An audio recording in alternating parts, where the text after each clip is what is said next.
Hello friends, स्वागत है आप सभी लोगों का आपके अपने यूट्यूब चैनल एग्जामपंथी let's crack the all exam पर। जैसा कि आप सभी लोग जानते हैं कि बिहार में अभी फिलहाल में 1799 पदों पर बिहार एसआई की वैकेंसी आई है और इसके लिए आप देखेंगे कि रुक्मणी के द्वारा 30 प्रैक्टिस सेटों का जो पहला वॉल्यूम है इसके पीटी परीक्षा के लिए जारी किया जा चुका है। तो आज के इस सेशन में हम इन 30 प्रैक्टिस सेटों में 15वें प्रैक्टिस सेट को यहाँ पे सॉल्व करने वाले हैं। तो अगर वीडियो से संबंधित कोई शिकायत हो या कोई सुझाव हो तो प्लीज़ कमेंट करके बताएं, और अगर वीडियो पसंद आए तो प्लीज़ वीडियो को लाइक करें, चैनल को सब्सक्राइब करें तथा वीडियो को ज़्यादा से ज़्यादा अपने फ्रेंड सर्कल में शेयर करें। तो चलिए शुरू करते हैं। आज के इस प्रैक्टिस सेट का पहला प्रश्न देख लेते हैं। निम्नलिखित में से कौन 1946 में भारत की संविधान सभा के अध्यक्ष थे? तो इसका सही आंसर हो जाएगा विकल्प ए डॉक्टर राजेंद्र प्रसाद। लेकिन 1946 में आप देखिएगा तो मुख्य रूप से 9 से लेकर 11 दिसंबर के बीच में 2 संविधान सभा की बैठक हुई थी। तो संविधान सभा की जो प्रथम बैठक थी वह 9 दिसंबर 1946 को हुई थी, जिसके अस्थायी अध्यक्ष डॉक्टर सच्चिदानंद सिन्हा जी थे। लेकिन जो 11 दिसंबर को जो बैठक हुई थी, 11 दिसंबर 1946 को बैठक हुई थी, वह संविधान सभा की दूसरी बैठक थी और इसके अस्थायी अध्यक्ष के रूप में डॉक्टर राजेंद्र प्रसाद जी को चुना गया था और एच.सी. मुखर्जी जी को उपाध्यक्ष चुना गया था। तो अध्यक्ष के रूप में किसे चुना गया था? डॉक्टर राजेंद्र प्रसाद जी को। तो विकल्प ए जो इस प्रश्न का सही आंसर हो जाएगा। 9 दिसंबर को पहली संविधान सभा की बैठक हुई थी, 11 दिसंबर को दूसरी संविधान सभा की बैठक हुई थी, और अगर बात करें 13 दिसंबर 1946 की, तो 13 दिसंबर 1946 को संविधान सभा में पंडित जवाहरलाल नेहरू जी के द्वारा उद्देश्य प्रस्ताव प्रस्तुत किया गया था। तो विकल्प ए इस प्रश्न का सही आंसर हो जाएगा। अगला प्रश्न देखते हैं। प्रयाग प्रशस्ति की रचना निम्नलिखित में से किसके द्वारा संस्कृत में की गई थी? तो प्रयाग प्रशस्ति जो है यह हरिश्चंद्र जी के द्वारा इसकी रचना की गई है। विकल्प डी इस प्रश्न का सही आंसर हो जाएगा। प्रयाग प्रशस्ति में समुद्रगुप्त को एक महान विजेता तथा संपूर्ण पृथ्वी को विजय करने वाला बताया गया है। तो विकल्प डी इस प्रश्न का सही आंसर है। अगला प्रश्न है कि अंगूर की खेती, उपज और कटाई को निम्नलिखित में से किस नाम से जाना जाता है? तो इसको विटीकल्चर के नाम से जाना जाता है। विकल्प सी इस प्रश्न का सही आंसर हो जाएगा। हॉर्टिकल्चर देखिएगा तो विभिन्न प्रकार के फलों का उत्पादन जो किया जाता है वो हॉर्टिकल्चर के अंदर आता है। उसके बाद पीसीकल्चर या इसे एक्वाकल्चर के भी नाम से जानते हैं। तो पीसीकल्चर या एक्वाकल्चर, एक्वाकल्चर के नाम से आप इसे बेहद समझ सकते हैं। एक्वा मतलब क्या होता है? मछली रखने वाला एक घर होता है जिसे एक्वा कहते हैं। तो उसमें मछली पालन की जाती है। तो मछली पालन की कृषि को पीसीकल्चर कहा जाता है। और सेरीकल्चर की बात करें तो सेरीकल्चर में रेशम उत्पादन की कृषि की जाती है या इसमें यह सम्मिलित होती है। तो विकल्प सी जो है इस प्रश्न का सही आंसर हो जाएगा। अंगूर की खेती, उपज और कटाई को विटीकल्चर के नाम से जाना जाता है। चलिए अगला प्रश्न देख लेते हैं।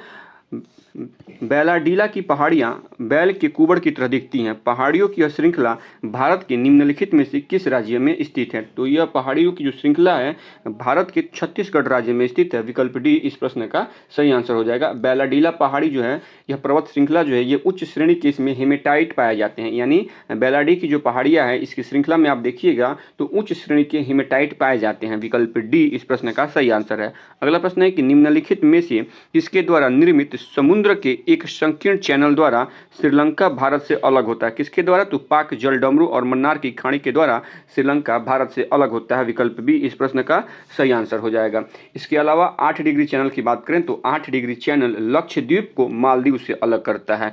तो विकल्प बी इसका सही आंसर है। अगला प्रश्न देख लेते हैं। सोनपुर पशु मेला हर साल भारत के निम्नलिखित में से किस राज्य में आयोजित होने वाला एक सांस्कृतिक कार्यक्रम है? तो यह बिहार राज्य में आयोजित होता है। और बिहार राज्य में कहाँ पे? तो सोनपुर में आयोजित होता है। विकल्प डी इस प्रश्न का सही आंसर हो जाएगा। इसके अलावा यह मेला जो है गंगा और गंडक नदी के संगम पर बिहार के सोनपुर में नवंबर से दिसंबर के महीने में कार्तिक पूर्णिमा पर आयोजित किया जाता है। इसे हरिहर क्षेत्र मेला के नाम से भी जाना जाता है और यह एशिया का सबसे बड़ा पशु मेला है। तो विकल्प डी इस प्रश्न का सही आंसर हो जाएगा। अगला प्रश्न है कि विश्व पुस्तक दिवस प्रत्येक वर्ष निम्नलिखित में से किस दिन मनाया जाता है? विश्व पुस्तक दिवस प्रत्येक वर्ष 23 अप्रैल को मनाया जाता है। विकल्प डी इस प्रश्न का सही आंसर हो जाएगा। चलिए अगला प्रश्न देखते हैं। निम्नलिखित में से किस राज्य के कुछ हिस्सों में 400 साल पहले नहर सिंचाई की एक स्थानीय प्रणाली विकसित हुई थी जिसे कुल्ह कहा जाता था? तो यह जो स्थानीय प्रणाली थी सिंचाई की, यह किस राज्य में विकसित हुई थी? तो यह हिमाचल प्रदेश राज्य में विकसित हुई थी। विकल्प सी जो है इस प्रश्न का सही आंसर हो जाएगा। चलिए अगला प्रश्न देख लेते हैं। विश्व स्वास्थ्य संगठन अर्थात WHO वर्ल्ड हेल्थ ऑर्गेनाइजेशन का मुख्यालय निम्नलिखित में से किस स्थान पर स्थित है? तो यह जिनेवा स्विट्जरलैंड में स्थित है। विकल्प बी जो है इस प्रश्न का सही आंसर हो जाएगा। अगर बात करें WHO की यानी वर्ल्ड हेल्थ ऑर्गेनाइजेशन की स्थापना की, तो इसकी स्थापना 7 अप्रैल 1948 को 7 अप्रैल 1948 को WHO की स्थापना हुई थी। और वर्तमान में WHO के महानिदेशक कौन है? तो doctor Tedros Adhanom Ghebreyesus. Doctor Tedros Adhanom Ghebreyesus जो है ये WHO के वर्तमान में महानिदेशक हैं। इसके अलावा अगर देखिएगा तो अंतर्राष्ट्रीय श्रम संगठन अर्थात ILO इंटरनेशनल लेबर ऑर्गेनाइजेशन, विश्व व्यापार संगठन WTO, world trade organization, UNCTAD, UNCTAD और संयुक्त राष्ट्र मानवाधिकार परिषद अर्थात UNHRC, ये इन तमाम जो संस्थाएं हैं इनका भी हेडक्वार्टर जिनेवा स्विट्जरलैंड में स्थित है। तो विकल्प बी इस प्रश्न का सही आंसर हो जाएगा। WHO का मुख्यालय कहाँ पे है? जिनेवा स्विट्जरलैंड में है। अगला प्रश्न देख लेते हैं, निम्नलिखित में से कौन सा सोशल मीडिया प्लेटफॉर्म पेशेवर नेटवर्किंग और नौकरी तलाशने के लिए सबसे उपयुक्त है? तो इसमें लिंक्डइन ये पेशेवर नौकरी तलाशने के लिए सबसे फेमस या कह सकते हैं कि सबसे अच्छा वेबसाइट है लिंक्डइन। विकल्प ए जो इस प्रश्न का सही आंसर हो जाएगा। चलिए अगला प्रश्न देख लेते हैं, निम्नलिखित में से कौन सी एल्युमिनियम कंपनी नहीं है?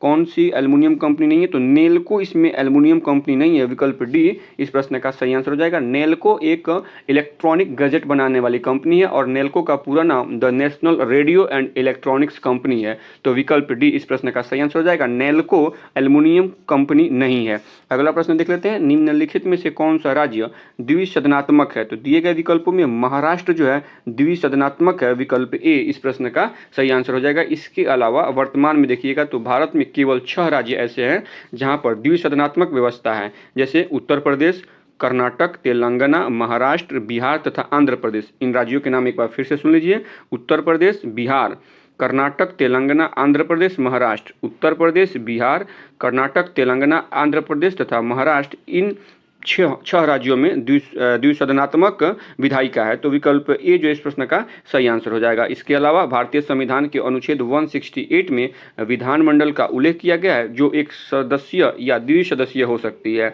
इसके अलावा आर्टिकल 169 के अंतर्गत यदि संबंधित राज्य यानी अगर कोई राज्य अपने संविधान सभा में अगर उसे द्विसदनात्मक बनाना चाहता है तो आर्टिकल 169 के अंतर्गत यदि संबंधित राज्य के विधानसभा 2/3 बहुमत से संकल्प पारित कर दे तो संसद जो है वो विधान परिषद का सृजन या उत्पादन कर सकते हैं। तो इसके लिए यानी सृजन अगर विधान परिषद का सृजन करना हो तो आर्टिकल कितना है? 169।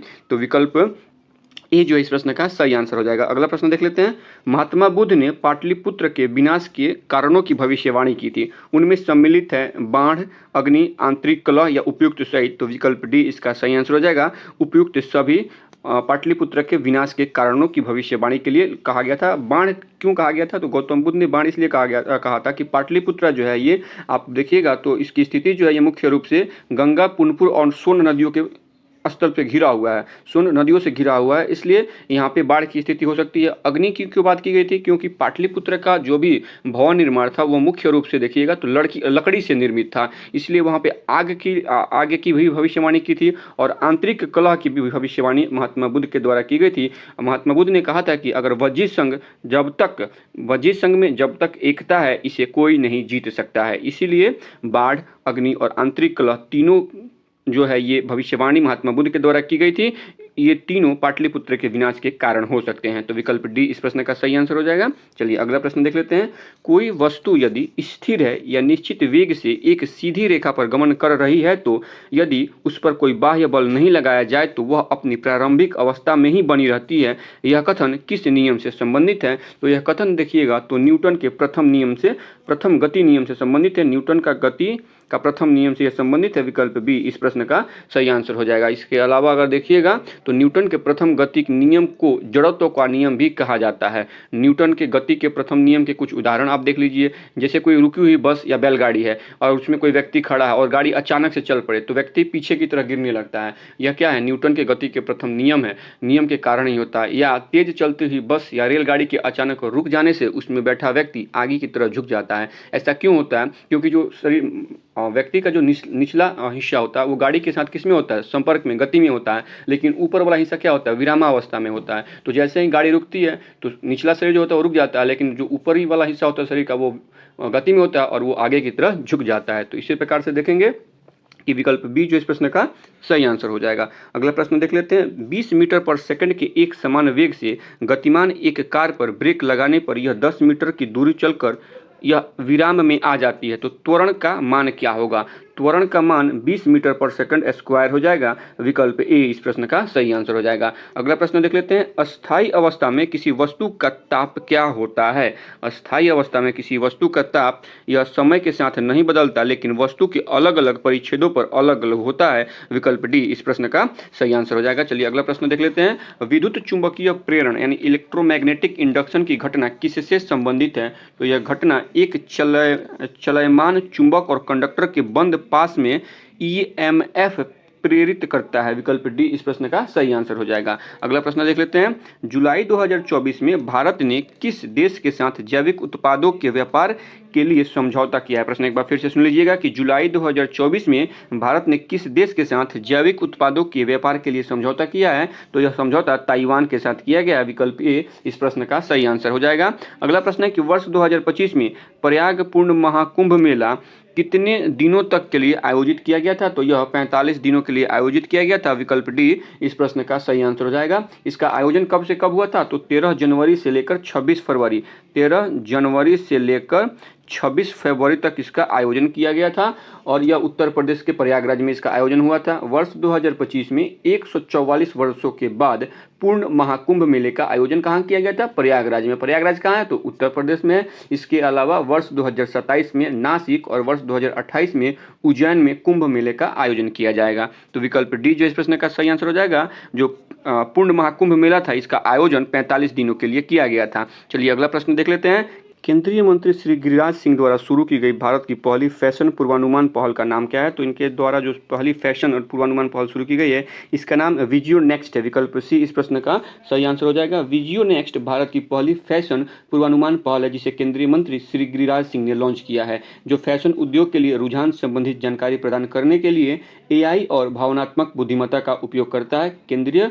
कपड़ा मंत्री ने 14 फरवरी 2025 को भारत मंडपम से भारत टैक्स 2025 का भी उद्घाटन किया है। तो विकल्प सी इस प्रश्न का सही आंसर हो जाएगा। अगला प्रश्न देख लेते हैं, निम्नलिखित में से कौन सी नदी अरब सागर में गिरती है? अरब सागर में कौन नदी गिरती है?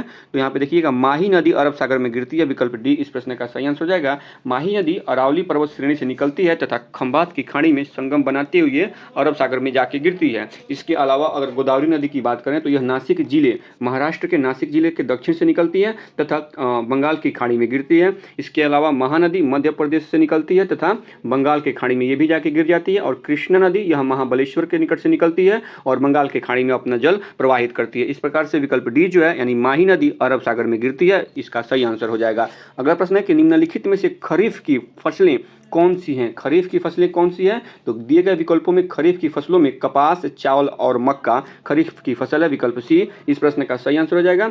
इसके अलावा मुख्य खरीफ फसलें कौन कौन सी है? अगर देखिएगा तो मुख्य खरीफ फसलों में धान, गन्ना, कपास, ज्वार, बाजरा, मक्का और अरहर ये सभी क्या हैं? मुख्य खरीफ फसलें हैं। खरीफ फसलों की बुआई कब से कब हो जाती है? तो जून से जुलाई महीने के बीच में इनकी बुआई हो जाती है और अक्टूबर से नवंबर महीने में इसे काट लिया जाता है। उसके अलावा गेहूं, जौ, चना, ये सभी रबी की फसलें हैं। गेहूं, जौ, चना ये रबी की फसलें हैं और यह अक्टूबर से नवंबर में बोई जाती हैं और मार्च से अप्रैल में काट ली जाती हैं। अगर बात करें जायद फसल की तो जायद फसल जो रबी फसल और खरीफ फसल के मध्य कम अवधि में तैयार हो जाती है उन्हें जायद फसल कहते हैं। और जायद फसल के अंतर्गत क्या क्या कौन कौन सी फसलें आती हैं? तो इनके अंतर्गत खीरा, मूली, तरबूज, खरबूजा यह सभी जायद फसल के अंतर्गत आती हैं। तो विकल्प सी अर्थात कपास, चावल और मक्का यह खरीफ की फसलें हैं। चलिए अगला प्रश्न देख लेते हैं, सूची 1 को सूची 2 से मिलाना है। कौन सा कप किस खेल से संबंधित है? यहाँ पे ये मिलान करना है। तो डुरंड कप किससे संबंधित है? डुरंड कप फुटबॉल से संबंधित है, पहला का पहला हो जाएगा। डेविस कप किससे संबंधित है? तो यह लॉन टेनिस से संबंधित है, दूसरा का दूसरा हो जाएगा। ईरानी कप क्रिकेट से संबंधित है, तीसरा का तीसरा। और लेडी रतन टाटा ट्रॉफी यह हॉकी से संबंधित है, तो चौथा का चौथा। इस प्रकार से विकल्प ए जो इस प्रश्न का सही आंसर हो जाएगा।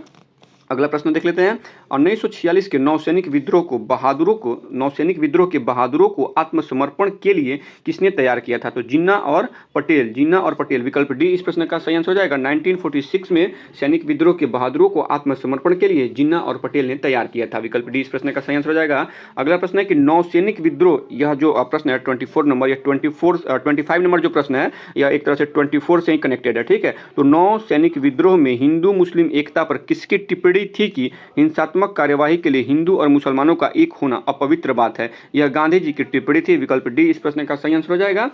और 18 फरवरी यह जो आंदोलन है कब हुआ था, यानी नौसैनिक विद्रोह कब हुआ था, तो 18 फरवरी 1946 ईस्वी में आईएनएस तलवार के सैनिकों के द्वारा नौसेना विद्रोह शुरू किया गया था। इस चीज़ को एक बार फिर से सुन लीजिए।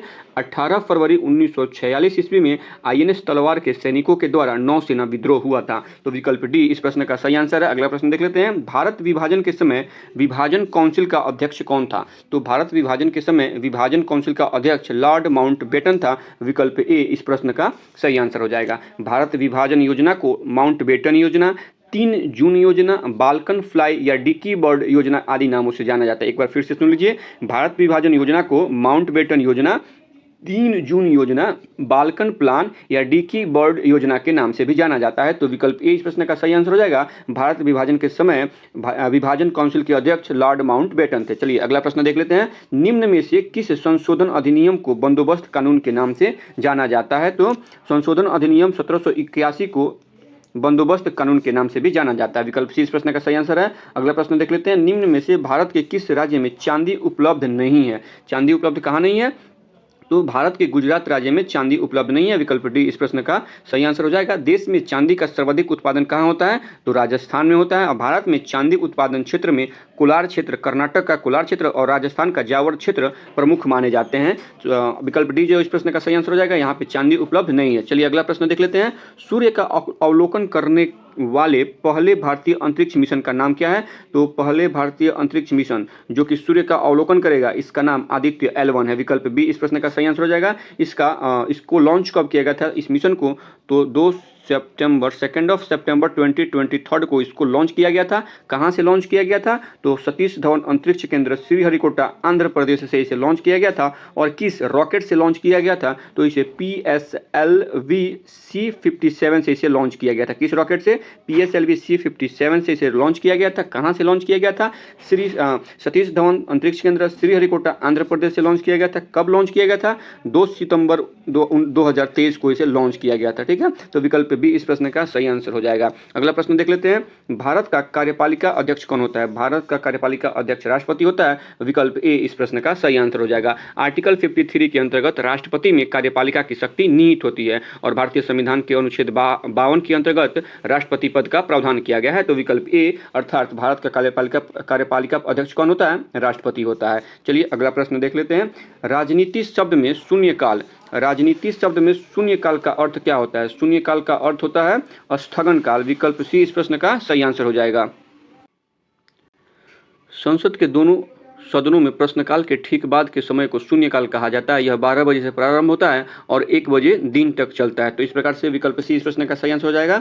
अगला प्रश्न है कि भारत शासन द्वारा राजकीय चिन्ह कब से अंगीकृत किया गया था? तो भारत सरकार के द्वारा राजकीय चिन्ह 26 जनवरी 1950 से अंगीकृत किया गया है। विकल्प डी इस प्रश्न का सही आंसर हो जाएगा। इसके अलावा राष्ट्रीय ध्वज 22 जुलाई 1947 को संविधान सभा द्वारा अपनाया गया। कब अपनाया गया है? राष्ट्रीय ध्वज को 22 जुलाई 1947 को अपनाया गया है। राष्ट्रीय गान और राष्ट्रीय गीत को 24 जनवरी 1950 को अंगीकृत किया गया है। तथा अगर बात करें कि ध्वज की लंबाई और चौड़ाई का अनुपात क्या होता है, तो राष्ट्रीय ध्वज की लंबाई और चौड़ाई का अनुपात 3:2 होता है। तो विकल्प डी जो इस प्रश्न का सही आंसर हो जाएगा। 26 जनवरी 1950 को भारत शासन द्वारा राजकीय चिन्ह को अंगीकृत किया गया। चलिए अगला प्रश्न देख लेते हैं। केंद्र तथा राज्यों के विवादों का समाधान करना भारतीय सर्वोच्च न्यायालय के जिस क्षेत्राधिकार के अंतर्गत आता है वह कौन सा क्षेत्राधिकार है? तो वह परामर्शदात्री संवैधानिक अपील प्रारंभिक क्षेत्राधिकार है। विकल्प डी इस प्रश्न का सही आंसर हो जाएगा। केंद्र तथा राज्यों के विवादों का समाधान करना भारतीय सर्वोच्च न्यायालय के प्रारंभिक क्षेत्राधिकार के अंतर्गत आता है। अगर बात करें परामर्शदात्री अधिकार की,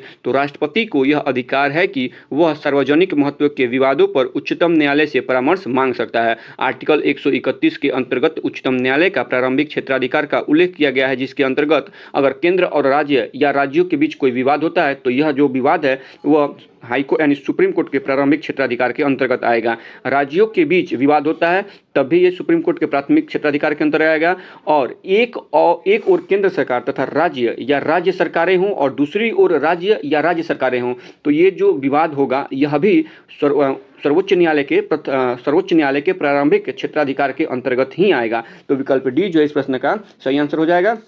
चलिए अगला प्रश्न देख लेते हैं। कौन सा कथन इसमें सत्य है? ध्वनि सीधी रेखा में गमन करती है, ऊर्जा का क्षय होता है, ऊर्जा उत्पन्न होती है, ऊर्जा एक एक समान नहीं होती है। तो इसमें देखिएगा ध्वनि जो है वो सीधी रेखा में गमन करती है, विकल्प ए इस प्रश्न का सही आंसर हो जाएगा। बाकी के जो भी कथन है वह असत्य है। क्यों असत्य है? कि ध्वनि तो सीधी रेखा में गमन करती ही है और यह एक अनुदैर्ध्य तरंग है, ये बात तो ठीक है, लेकिन जब ध्वनि एक माध्यम से दूसरे माध्यम में गमन करती है तो यह अपने पथ से मुड़ जाती है, इसे ध्वनि का अपवर्तन कहते हैं। लेकिन ऊर्जा संरक्षण के सिद्धांत के अनुसार ऊर्जा न तो उत्पन्न की जा सकती है और न ही इसे नष्ट किया जा सकता है, ऊर्जा का केवल रूपांतरण होता है। इसलिए जो बाकी के 3 कथन है वो असत्य हैं और कथन ए जो है वो सत्य है। ऊर्जा संरक्षण के सिद्धांत के अनुसार ऊर्जा न तो उत्पन्न की जा सकती है और न ही यह नष्ट की जा सकती है, सिर्फ ऊर्जा का रूपांतरण होता है। तो विकल्प ए इस प्रश्न का सही आंसर हो जाएगा। अगला प्रश्न है कि जब किसी वस्तु को डैश पर रखा जाता है, यहाँ पे डैश छुटा है, यहाँ पे डैश डैश डैश डैश होगा, यहाँ पे जब किसी वस्तु को डैश पे रखा जाता है तो हम एक वास्तविक और समान आकार की छवि प्राप्त कर सकते हैं। कैसे? तो जब किसी वस्तु को अवतल दर्पण के सेंटर पर यानी केंद्र पर रखा जाता है, विकल्प डी जो इस प्रश्न का सही आंसर हो जाएगा। जब किसी वस्तु को अवतल दर्पण के केंद्र पर रखा जाता है तो हम एक वास्तविक और समान आकार की छवि प्राप्त कर सकते हैं। तो विकल्प डी इस प्रश्न का सही आंसर हो जाएगा। चलिए अगला प्रश्न देख लेते हैं।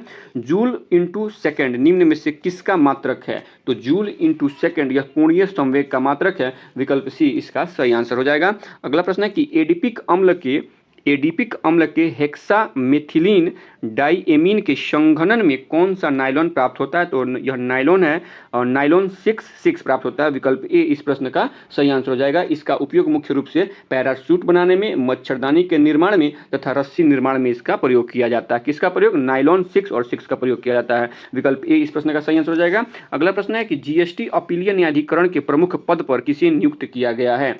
जीएसटी अपीलीय न्यायाधिकरण के प्रमुख पद पर संजय कुमार मिश्रा जी को नियुक्त किया गया है, विकल्प ए इस प्रश्न का सही आंसर हो जाएगा। चलिए अगला प्रश्न देख लेते हैं। स्पोर्ट्समैन ऑफ द ईयर 2024 से किसे सम्मानित किया गया है? स्पोर्ट्समैन ऑफ द ईयर 2024 से यह स्वप्निल कुशाले जी को सम्मानित किया गया है, विकल्प डी इस प्रश्न का सही आंसर हो जाएगा। चलिए अगला प्रश्न देख लेते हैं। बिहार का पहला ह्यूमैनॉइड रोबोट का नाम बताना है, इसका नाम है सुमेध, विकल्प ए इस प्रश्न का सही आंसर हो जाएगा। और इसे किसने तैयार किया है? तो 30 अप्रैल 2024 को सीमेज ग्रुप के द्वारा, किस ग्रुप के द्वारा? सीमेज ग्रुप के द्वारा बिहार का पहला ह्यूमैनॉइड रोबोट को लॉन्च किया गया है, जिसका नाम सुमेध है। इसके अलावा दुनिया की पहली एआई ह्यूमैनॉइड रोबोट सऊदी अरब की सोफिया है, ठीक है। और इसरो के द्वारा व्योम मित्र नामक भारत की पहली महिला रोबोट अंतरिक्ष यात्री को लॉन्च किया गया है। तो इसका उपयोग जो आप देखेंगे कि गगनयान जो मिशन लॉन्च होने वाला है वर्ष 2026 या 27 में इसको लॉन्च किया जाएगा, उसमें इसका उपयोग किया जाने वाला है। तो विकल्प ए जो है इसका सही आंसर हो जाएगा। बिहार का पहला ह्यूमैनॉइड रोबोट का नाम क्या है? सुमेध है।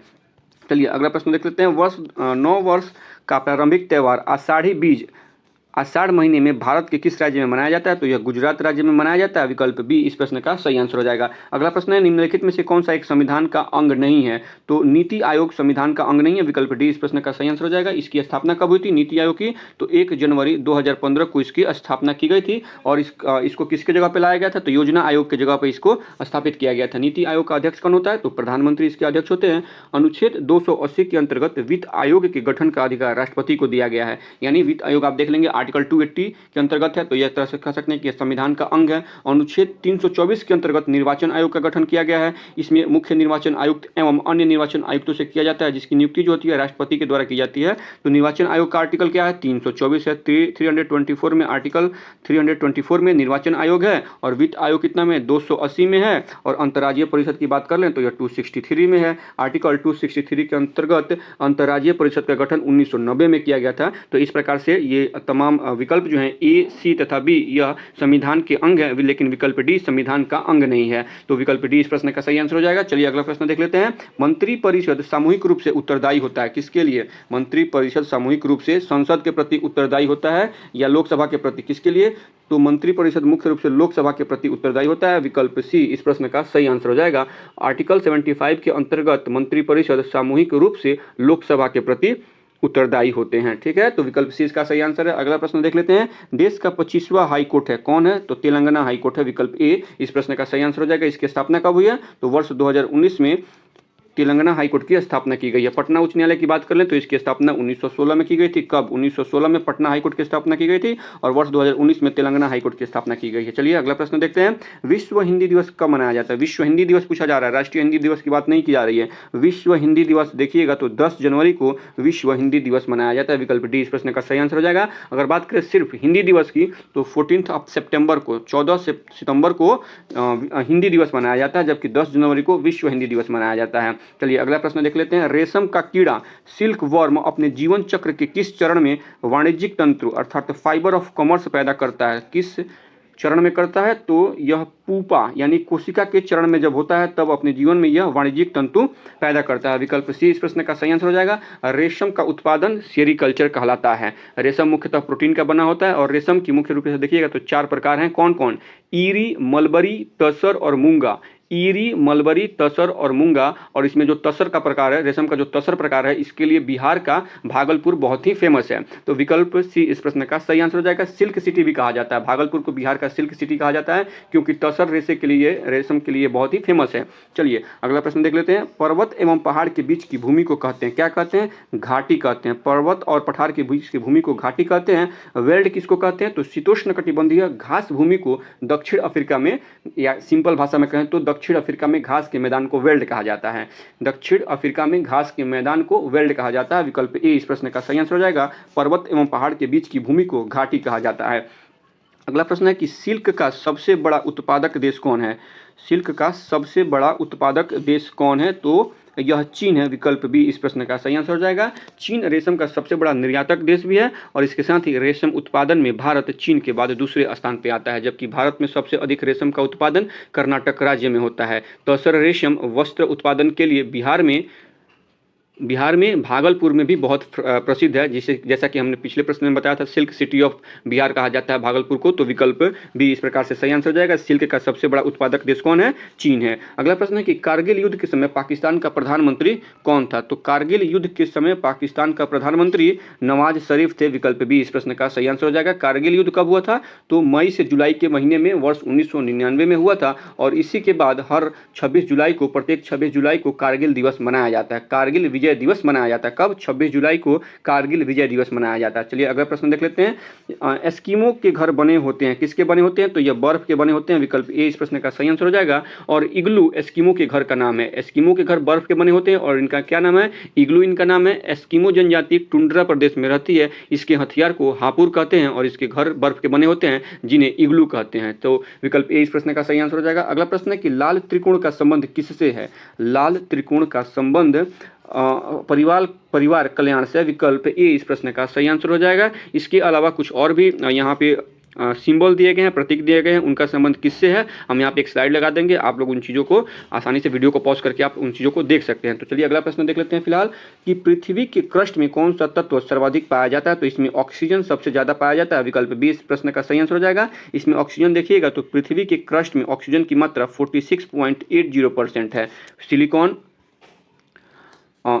27% इसमें पाया जाता है, 27.72% सिलिकॉन पाया जाता है। इसके अलावा पृथ्वी के ऊपरी भाग को क्रस्ट कहते हैं। यह अंदर की तरह आप देखेंगे तो 34 किलोमीटर तक फैला हुआ है और इसमें मुख्य रूप से बेसाल्ट, यह जो है यानी क्रस्ट जो है ऊपर पृथ्वी का जो क्रस्ट वाला भाग है यह मुख्य रूप से बेसाल्ट चट्टानों से बना हुआ है। तो विकल्प बी इस प्रश्न का सही आंसर हो जाएगा। चलिए अगला प्रश्न देख लेते हैं, गाँव के पशु मेलों में पंजीकरण शुल्क की आय होती है, किसके लिए आय होती है? यह ग्राम पंचायत की आय होती है। विकल्प ए इस प्रश्न का सही आंसर है। अगर गांव में कोई पशु मेला लगा है और उस पर पंजीकरण कर लगाकर अगर कोई कर वसूली की जाती है तो वह कर किसका होता है? वह कर ग्राम पंचायत का होता है। विकल्प ए इस प्रश्न का सही आंसर हो जाएगा। अगला प्रश्न देख लेते हैं, इनमें से कौन से आबंध हाइड्रोजन के कार्बन परमाणुओं के बीच होते हैं? तो दिए गए विकल्पों में विकल्प डी इस प्रश्न का सही आंसर हो जाएगा।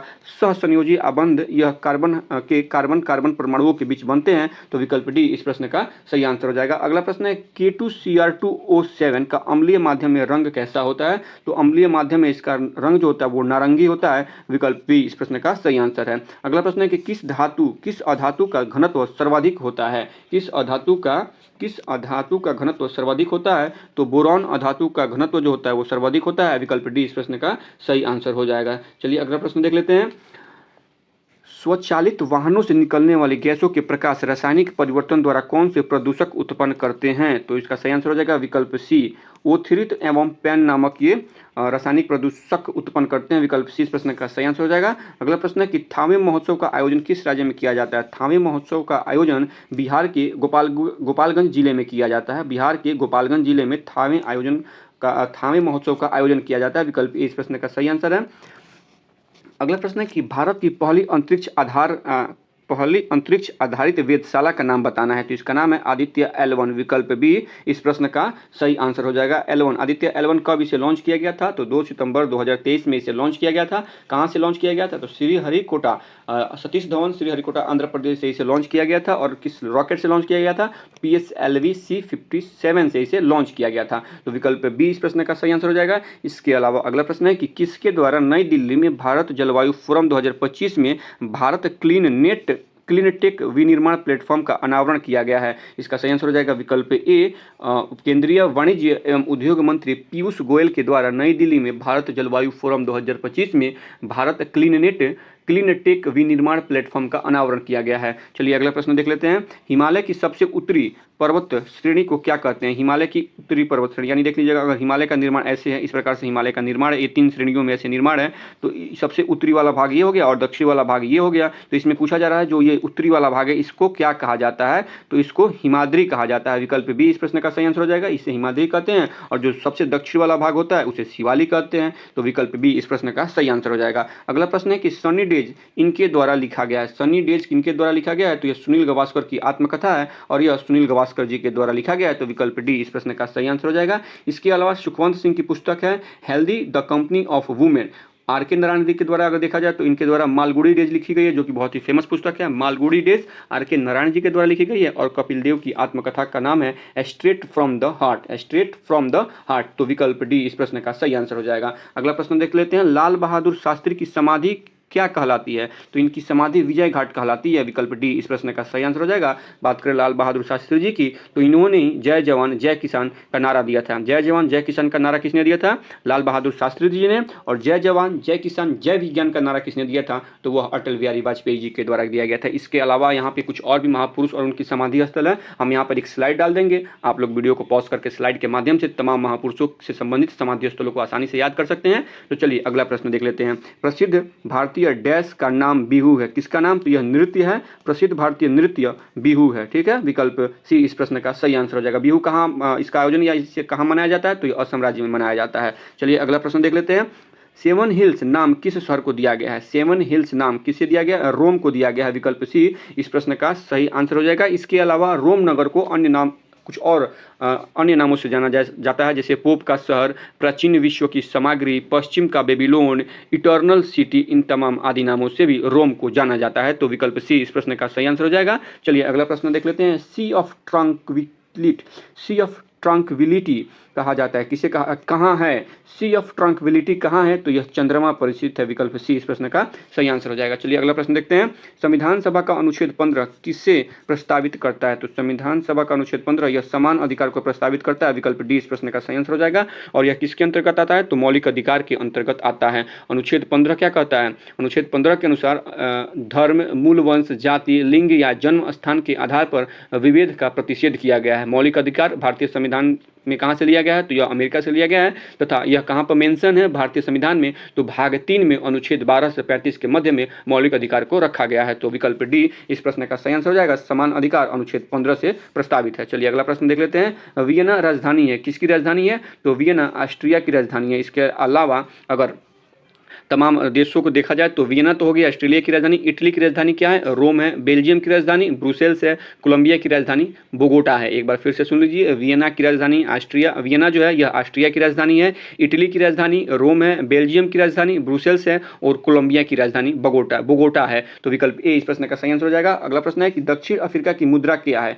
दक्षिण अफ्रीका की मुद्रा रैंड है। विकल्प बी इस प्रश्न का सही आंसर हो जाएगा। फिलीपींस की मुद्रा क्या है? पेसो है। बुल्गारिया की मुद्रा क्या है? है? लेवो है। फिर से सुन लीजिए एक बार इन चीज़ों को। दक्षिण अफ्रीका की मुद्रा रैंड है, फिलीपींस की मुद्रा पेसो है और बुल्गारिया की मुद्रा लेवा है। तो विकल्प बी इस प्रश्न का सही आंसर हो जाएगा। चलिए अगला प्रश्न देख लेते हैं। निम्नलिखित में से सोने की खान के लिए कौन सा स्थान प्रसिद्ध है? तो सोने की खान के लिए मुख्य रूप से इसमें दिए गए विकल्पों में जोहान्सबर्ग प्रसिद्ध है। विकल्प बी इस प्रश्न का सही आंसर हो जाएगा। किम्बरले को हीरे का नगर कहा जाता है। किम्बरले को हीरो का नगर कहा जाता है, जबकि भारत का डायमंड सिटी किसे कहते हैं? सूरत को। भारत का डायमंड सिटी सूरत को कहा जाता है। और भारत में देखिएगा तो कोलार की जो खान है यह सोने के भंडार के लिए फेमस है। तो विकल्प बी इस प्रश्न का सही आंसर हो जाएगा। अगला प्रश्न है, बिहार में मुगल स्थापत्य कला का सर्वश्रेष्ठ उदाहरण क्या है? उपयुक्त सभी है। पटना स्थित संगी मस्जिद, मनेर स्थित शाह दौलत का मकबरा तथा पटना में स्थित सैफ खां का मकबरा, यह तीनों बिहार में मुगल स्थापत्य का सर्वश्रेष्ठ उदाहरण है। चलिए अगला प्रश्न देख लेते हैं। निम्न में से कौन भारत संघ के संस्थापक थे?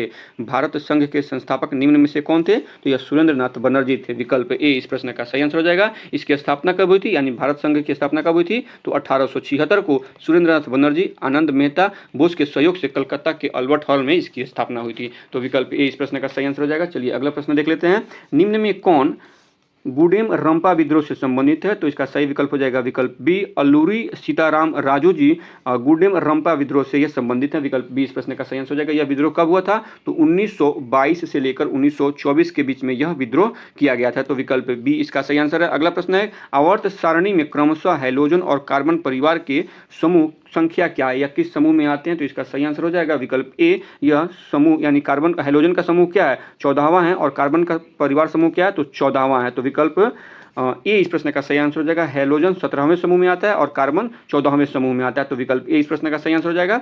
अगला प्रश्न है, सूची 1 को सूची 2 से मिलाना है। अल्ट्रासोनिक से बॉडी के किस पार्ट को स्कैन किया जाता है? तो अल्ट्रासोनिक से आप देखेंगे तो इससे एंडोस्कोपी की जाती है, यानी ए का क्या हो जाएगा? ए का 4 हो जाएगा। पोजिट्रॉन से क्या किया जाता है? तो इससे ब्रेन स्कैन किया जाता है, बी का 1 हो जाएगा।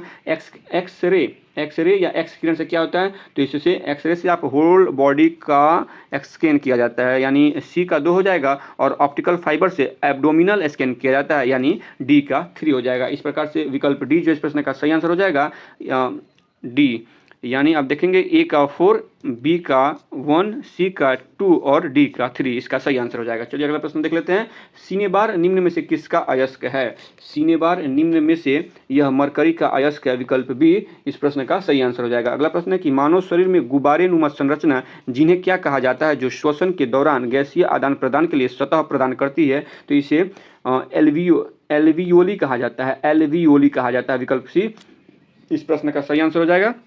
अगला प्रश्न देख लेते हैं। किसे होम्योपैथ में उत्कृष्ट कार्य के लिए उत्कृष्टता पुरस्कार 2024 से सम्मानित किया गया है? तो यह अर्पित चोपड़ा जी को सम्मानित किया गया है। विकल्प बी इस प्रश्न का सही आंसर हो जाएगा। इसके अलावा जुलाई 2024 में विनोद यहाँ पे आप देख सकते हैं ऑप्शन डी में जो नाम मेंशन है, वर्ष जुलाई 2024 में विनोद गनात्रा जी को Nelson Mandela life time achievement award से सम्मानित किया गया है और यह सम्मान पाने वाले यह पहले भारतीय बने हैं। तो विकल्प बी जो इस प्रश्न का सही आंसर हो जाएगा। अगला प्रश्न है कि राष्ट्रीय बाल अधिकार संरक्षण आयोग एनसीपीसीआर ने किस राज्य में अबरक खद्दानों को बाल श्रम मुक्त घोषित किया है? किस राज्य में घोषित किया है? तो झारखंड में यह घोषित किया गया है। विकल्प ए इस प्रश्न का सही आंसर हो जाएगा। इसके अलावा अगर देखिएगा तो भारत के संविधान में आर्टिकल 24 में कारखानों आदि में बच्चों के नियोजन का प्रतिषेध रखने के लिए, ये प्रतिषेध करने के लिए एक आर्टिकल दिया गया है। और भारत में आंध्र प्रदेश सबसे बड़ा अबरक उत्पादक राज्य है। तो विकल्प ए इस प्रश्न का सही आंसर है। अगला प्रश्न है कि जनवरी 2025 में सोनमर्ग टनल का उद्घाटन प्रधानमंत्री नरेंद्र मोदी जी के द्वारा कहाँ किया गया है? तो इस टनल का उद्घाटन जो है जम्मू कश्मीर में किया गया है। विकल्प सी इस प्रश्न का सही आंसर हो जाएगा। अगला प्रश्न है कि एक उन्नत जल प्रबंधन व्यवस्था का साक्ष्य कहां से देखने को मिलता है? तो यह साक्ष्य आपको धौलावीरा से देखने को मिलेगा। विकल्प सी इस प्रश्न का सही आंसर हो जाएगा। धौलावीरा कहां स्थित है? तो यह गुजरात राज्य के कच्छ जिले में स्थित है। इसके अलावा अगर बात करें कालीबंगन की, तो कालीबंगन का शाब्दिक अर्थ क्या होता है? यानी काले रंग की चूड़ियां इसका शाब्दिक अर्थ है। और यहाँ से जुते हुए खेत, आयताकार सात अग्नि वेदिकाएं, कांच एवं मिट्टी की चूड़ियां, सिलबट, सूती के कपड़े की छाप, मणिका एवं मिट्टी के मनके और बेलनाकार मुहरे आदि की प्राप्ति कहां से हुई है? तो कालीबंगा से हुई है। तो विकल्प सी इस प्रश्न का सही आंसर हो जाएगा। धौलावीरा से एक उन्नत जल प्रबंधन व्यवस्था का साक्ष्य मिला है। चलिए अगला प्रश्न देखते हैं। भारतीय संविधान सभा में कुल कितनी महिलाएं थी? तो यहाँ पे देखिएगा तो कुल 15 महिलाएं थे। विकल्प सी इस प्रश्न का सही आंसर हो जाएगा। इनमें से कुछ प्रमुख महिलाओं के नाम जैसे सरोजनी नायडू, राजकुमारी अमृत कौर, सुचिता कृपलानी, विजया लक्ष्मी पंडित, दुर्गाबाई देशमुख, हंसा मेहता, कमला चौधरी हैं, जो कि मुख्य रूप से आप देखिएगा तो भारतीय संविधान सभा में ये मुख्य चर्चित महिलाएं रही हैं। तो विकल्प सी इस प्रश्न का सही आंसर हो जाएगा। अगला प्रश्न देख लेते हैं, भारत के संविधान निर्माताओं का मत निम्न में किसमें प्रतिबिंबित होता है? तो आप देखिएगा उद्देशिका में प्रतिबिंबित होता है। उद्देशिका अर्थात प्रस्तावना, यानी संविधान की जो प्रस्तावना है उसमें भारत के संविधान निर्माताओं के मत प्रतिबिंबित होते हैं। तो विकल्प डी इस प्रश्न का सही आंसर हो जाएगा। अगला प्रश्न है, यहाँ से कुछ मैथ्स के प्रश्न है तो हम इसके आंसर आप लोगों को बताते चलते हैं। 84 का सही आंसर हो जाएगा और विकल्प बी। 85 का सही आंसर हो जाएगा विकल्प ए और 86 का सही आंसर हो जाएगा विकल्प ए 18 सेंटीमीटर स्क्वायर। चलिए आगे के और प्रश्नों को देख लेते हैं। दो पाइप एक्स और वाई, 87 नंबर का सही आंसर हो जाएगा और विकल्प सी 28.8। इसके बाद 88 एक्स और वाई की आयु का अनुपात पूछा गया है। तो यहाँ पे देख सकते हैं एक्स और वाई की अनुपात क्रमशः क्या है, 4x मान लीजिए और 5x मान लीजिए। ठीक है, इन दोनों के आयु का अनुपात 4x और 5x, तो आप इसे ऐसे सॉल्व कर सकते हैं 4x बाई 5x और इन दोनों में क्या किया जा रहा है, 6 वर्ष जोड़ दिया जा रहा है। तो इनकी आयु का अनुपात क्या हो जा रहा है, 6/7 हो जा रहा है। जब आप इसे सॉल्व करेंगे तो x का वैल्यू क्या हो जाएगा, x का वैल्यू 3 हो जाएगा और y का वैल्यू में इसे पुट कर देंगे तो आपका आंसर हो जाएगा 15 हो जाएगा। तो विकल्प सी जो होगा इसका सही आंसर हो जाएगा। चलिए अगला प्रश्न कर देख लेते हैं। यहाँ से एक दो प्रश्न जो है वो इंग्लिश के प्रश्न दिए गए हैं। तो जो 89 नंबर प्रश्न है इसमें वाक्य में पैसिव वॉइस में है, इसका स्ट्रक्चर देखना है। इसका सही आंसर हो जाएगा विकल्प D, my father can not switch of her phone. चलिए अगला प्रश्न देख लेते हैं। Select the correct indirect form आपको चूज करना है और इसका इनडायरेक्ट फॉर्म क्या हो जाएगा, विकल्प A, she said that she had to leave all the bad habit. विकल्प ए इस प्रश्न का सही आंसर है। अगला प्रश्न है कि दिए गए वाक्य में से गलत वर्तनी ज्ञात करें। कमलेश उत्तम अंकों से उत्तीर्ण हो गया। यहाँ पे देखिएगा जो उत्तीर्ण है यह सही नहीं लिखा गया है। इसका सही प्रोनाउंसिएशन या सही जो मीनिंग होगा, लिखने का जो तरीका है वो विकल्प ए है। उत्तीर्ण ऐसे लिखा जाता है, न कि दिए गए प्रश्न में लिखा जाता है। तो विकल्प ए इस प्रश्न का सही आंसर हो जाएगा। अगला प्रश्न है कि डायस्टेस एंजाइम का स्रोत क्या है। डायस्टेस एंजाइम का स्रोत क्या है, तो इसका स्रोत है लार ग्रंथि। विकल्प ए इस प्रश्न का सही आंसर हो जाएगा। डायस्टेस एंजाइम का स्रोत लार ग्रंथि है और यह स्टार्च को माल्टोज में और फिर डेक्ट्रोज में तोड़ता है। यानी डायस्टेज जो एंजाइम है यह स्टार्च को माल्टोज में और फिर डेक्स्ट्रोज में तोड़ता है। तो विकल्प ए इस प्रश्न का सही आंसर हो जाएगा। अगला प्रश्न है कि न्यूक्लियस के बाहर डीएनए कहाँ मिलता है। न्यूक्लियस के बाहर डीएनए माइटोकॉन्ड्रिया में तो मिलता ही है, दिए गए विकल्पों में विकल्प डी इस प्रश्न का सही आंसर हो जाएगा।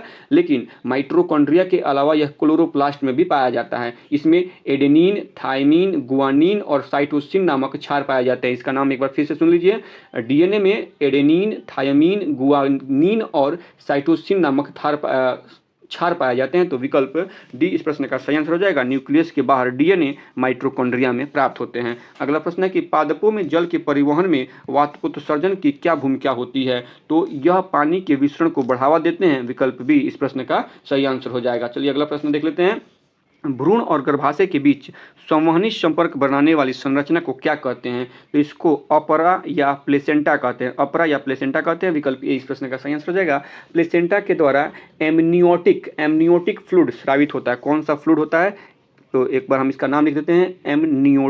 एमनियोटिक फ्लूइड जो है वो स्रावित होता है जिसमें भ्रूण जो होता है वो डूबा रहता है। प्लेसेंटा द्वारा माता का रक्त भ्रूण को ऑक्सीजन और पोषण तत्व की आपूर्ति करता है तथा वापस से CO2 और यूरिया को लौटाता है। इसके अलावा प्लेसेंटा के द्वारा जो एमनियोटिक फ्लूइड स्रावित किया जाता है, इसमें भ्रूण को धक्का लगाने से यह फ्लूइड जो होता है बचाता है बच्चे को, या फ्लूइड को भ्रूण को बचाता है। तो विकल्प ए जो इस प्रश्न का सही आंसर है। चलिए अगला प्रश्न देख लेते हैं। निम्नलिखित में से कौन आंत से पचा और अवशोषित वसा ले जाता है। निम्नलिखित में से कौन आंत से पचा और अवशोषित वसा ले जाता है। तो इसका सही आंसर हो जाएगा विकल्प डी, लसिका इसे वापस लेके जाता है। चलिए अगला प्रश्न देखते हैं। ग्लूकोज का एक अणु एंजाइम उत्प्रेरित श्रृंखलाओं की अभिक्रिया द्वारा पायरुविक अम्ल के 2 अणुओं में टूट जाता है। इस प्रक्रिया को क्या कहते हैं। तो इस प्रक्रिया को ग्लाइकोलिसिस कहते हैं। इस प्रक्रिया को ग्लाइकोलिसिस कहते हैं। विकल्प सी जो इस प्रश्न का सही आंसर हो जाएगा। अगला प्रश्न देख लेते हैं।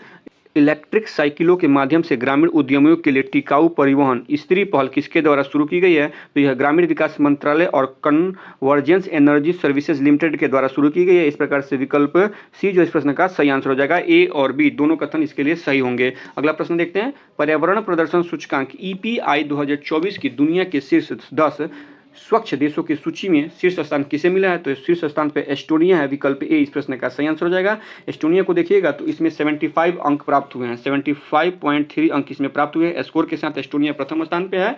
वहीं पर इसमें देखिएगा तो कुल 180 देशों को इसमें शामिल किया गया था, जबकि 180 देशों में भारत का स्थान अगर देखा जाए तो 176वां भारत का स्थान है। तो विकल्प ए इसका सही आंसर हो जाएगा। लेकिन इसके अलावा अगर बात करें कि जलवायु परिवर्तन प्रदर्शन सूचकांक CCPI 2024, इसमें भारत को 7वां रैंक मिला है। और CCPI अर्थात जलवायु परिवर्तन प्रदर्शन सूचकांक 2025 की रिपोर्ट में भारत को 10वां स्थान मिला है। तो 24 में भारत इसमें 7वें स्थान पे था और वर्ष 2025 में भारत इसमें 10वें स्थान पे चला गया है। तो विकल्प सी इस प्रश्न का सही आंसर हो जाएगा। EPI 2024 के अनुसार एस्टोनिया जो है ये सबसे शीर्ष स्थान पे है। अगला प्रश्न देख लेते हैं। अगला और यह अंतिम प्रश्न है इस सेशन का। 25 फरवरी से 9 मार्च 2025 तक धर्म गार्जियन नामक सैन्य अभ्यास का आयोजन कहाँ किया गया है? तो भारत और जापान के बीच छठा संयुक्त सैन्य अभ्यास धर्म गार्जियन 2025 का आयोजन जापान के माउंट फूजी में किया गया। कहाँ पे? जापान के माउंट फूजी में किया गया है। तो विकल्प सी इस प्रश्न का सही आंसर हो जाएगा। और फूजी जो है, फूजी यह जापान की सबसे ऊंची चोटी है। तो विकल्प सी इस प्रश्न का सही आंसर हो जाएगा। इस प्रकार से यहाँ पे 100 प्रश्नों का यह जो प्रैक्टिस सेट है, 15वां प्रैक्टिस सेट यहाँ पे समाप्त होता है। आशा करते हैं कि आप लोगों को वीडियो पसंद आई होगी। अगर वीडियो पसंद आई हो तो प्लीज़ वीडियो को लाइक करें, चैनल को सब्सक्राइब तथा वीडियो को ज़्यादा से ज़्यादा अपने फ्रेंड सर्कल में शेयर करना ना भूलें। तो आज के सेशन को यहीं पर समाप्त करते हैं। कल फिर मिलते हैं 16वें प्रैक्टिस सेट में। तब तक के लिए धन्यवाद।